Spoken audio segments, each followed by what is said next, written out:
Thank you, Mr. Chairman, committee members. I want you to picture a mom who's looking to earn some extra income by practicing a craft that her family has practiced for generations, maybe in Africa, maybe in America. But how many moms, picture that mom who just can't afford the time or the thousands of dollars or hours of training it would take just to safely twist hair. This might be her ticket up the income ladder, might be a ticket out of welfare. That's what this bill is all about. Our center believes that every Rhode Islander should have a right to earn a living of their choice without burdensome government interference and regulations for something that is completely safe. You know, we're in a shared and gig economy now. You've all heard that. You know, it used to be you work one position, one company for your whole life, or you go from one full-time job to another. People in today are going to be cobbling together businesses. And if Rhode Island is going to be a welcoming place to the shared economy, we need to allow this safe practice people to go into business. They still have to file business, they have to get insurance, they have to do all the things a business has to do, but they shouldn't have to go through thousands of hours of training that's irrelevant to their business.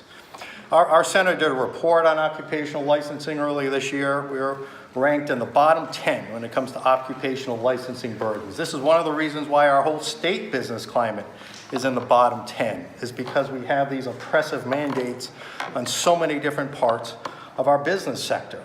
And you've heard it, you know, you've seen all the bottom 10 rankings. You know, in a good regulatory environment, the harshest kind of licensing requirements like we see on this industry should only be imposed on those industries where there's documented evidence of harm to somebody, not because people are concerned about what might happen. Everything you've heard and probably will hear the rest of the day, and we've heard for 2 or 3 years on this, we've never seen one instance of anybody come forward who's actually suffered any harm. It's all about what might happen. That's not a reason to impose thousands of hours. Nobody here is talking about competing with these professional women in cosmetology or in other forms of hairstyling. This is a very narrow slice, and you've just heard from the two witnesses here that basically doesn't even register on their own radar screens. What are they concerned about? Why would we deny a chance to earn money to women like this, or men? You know, and the other thing we have to understand, you're going to hear a lot about public safety and professionalism. What this really is about, sadly, is protectionism. They want to block competition from any part of their industry. That's what this is about. That's what most regulations are about. So let's be honest about what's really going on here, okay? So you're going to hear everything might be a health issue, might be a hit to my professionalism. No one's hitting you. These other women don't want to compete with you in your main line of business. So let me suggest a few alternatives, how other states handle it, and some free market things. You don't need a government license to validate your professionalism. Nobody does. And if you want a hair braider license, then start your own private, just like certified financial planners have their own private association. Have your own privately certified, and then use that to your marketing advantage against people who don't have that certification. That's the way the free market works. So, you know, this is a nonpartisan issue. States across the country are repealing these laws. Rhode Island is just one of the few that's left that has them because they see the injustice in this. Again, we're talking about a narrow slice of this whole big umbrella that you heard talked about. So I ask you to please do the right thing, to not let corporate cronyism defeat this legislation again. And I hope you'll follow the House's lead. Well, I hope they will lead again on this. And please allow those moms to fulfill their entrepreneurial dreams. Thank you. Thank you. Question, Senator Morgan and Senator Gallo. That's the what ifs. There are what ifs. That's what insurance would cover if there was a what if. Correct?